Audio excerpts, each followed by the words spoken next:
Bonjour à tous, c'est Nena Scrap. Je vous retrouve aujourd'hui pour une vidéo sur un petit tuto de rangement de tampons clear. Alors pour cette vidéo, je vous montre comment j'organise mes tampons avec les boîtes Soluscrap. Ce sont les Clickbox. Les miennes sont en 21 cm par 21 cm. Alors je les ai utilisées pour ranger mes tampons l'encre et l'image, sachant que dans une clickbox qui là est une clickbox fine, vous pouvez ranger 3 planches de tampons par face, donc 6 planches en tout.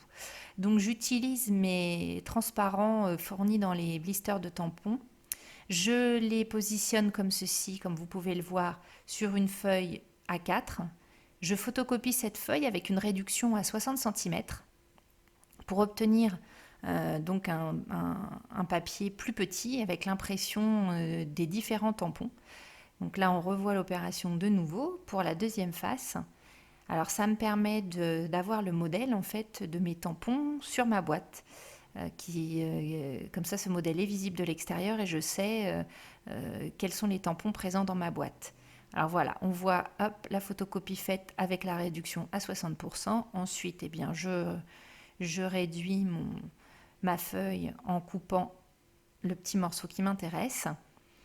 Donc comme ça, je récupère 2 morceaux, un pour chaque face. Voilà, on voit le deuxième exemple qui est réduit. Donc moi, j'utilise 60% de réduction sur ma photocopieuse, ce qui me permet d'avoir une feuille d'exemple qui est lisible et qui va entrer, comme on va le voir pour la suite, sur ma boîte. Donc dans votre boîte, quand vos deux faces de Clickbox sont occupées par vos tampons, eh bien, pour éviter qu'ils ne collent entre eux quand la boîte est fermée, il faut mettre un petit morceau de papier cuisson entre deux. Donc là, je leur découpe aux dimensions en réduisant un petit peu. Et donc, hop, voilà.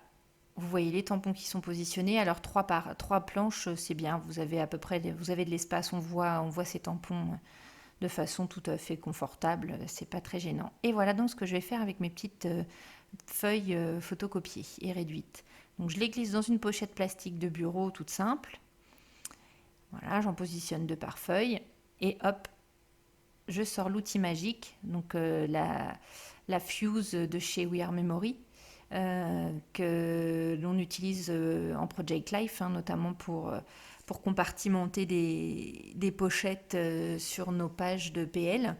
Vous pouvez retrouver la Fuse dans la boutique Dans mes pochettes. Perrine en a régulièrement. Si vous n'en avez pas de disponible, n'hésitez pas à mettre mettre la petite notification pour recevoir un email quand il est disponible ou à contacter Perrine pour lui demander quand est-ce qu'arrivera sa commande. Elle en a régulièrement. Donc là, voilà, je compartimente ma pochette plastique autour de mes petites feuilles photocopiées. Donc voilà. Alors là, on est d'accord, ce n'est pas, ça n'a pas vocation à être exposé. C'est rangé dans mon placard. Vous avez vu, je suis revenue, voilà, je reviens faire une petite retouche. Je ne m'amuserai pas à faire ça sur un mini-album ou bien sur une page de PL. Là, j'ai fait ça un petit peu rapidement pour me permettre de ranger au plus vite mes tampons dans les boîtes que je venais de recevoir. Si j'avais dû faire une réalisation qui avait vocation à être gardée, je n'aurais pas fait de retouche de cette façon-là. J'aurais repris une nouvelle feuille et j'aurais recommencé.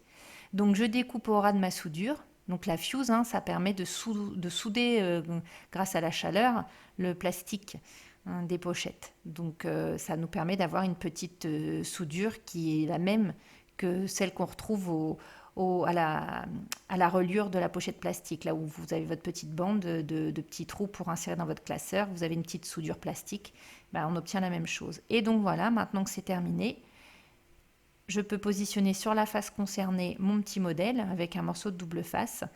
Donc chez Soluscrap, vous trouverez les boîtes qui sont, il faut l'avouer, d'excellente qualité. Et vous trouverez aussi des pochettes déjà prêtes pour pouvoir pour pouvoir les coller sur les faces de vos boîtes. Alors moi, pour ça, enfin, j'ai pas pris cette option-là. J'ai pas rajouté, voilà, j'ai préféré prendre des boîtes supplémentaires que d'acheter des pochettes. Et puis voilà, j'avais déjà l'idée de pouvoir bricoler mes petites pochettes et j'avais plein de pochettes plastiques à utiliser. Donc voilà, qui ne me servaient pas. Donc j'ai décidé de bricoler ma pochette maison. Rien ne vous empêche de regarder sur le site et de commander les pochettes qui sont totalement adaptées au carré des boîtes. Moi, la solution là est tout à fait, voilà, est tout à fait acceptable. Le but était que ce soit propre et que je puisse voir mes tampons facilement. C'est le cas. Je suis plutôt contente du résultat et comme vous le voyez sur les boîtes, on peut écrire au marqueur. Donc j'espère que cette vidéo vous aura plu. Je vous dis à très bientôt avec d'autres réalisations et je vous souhaite un bon rangement scrap.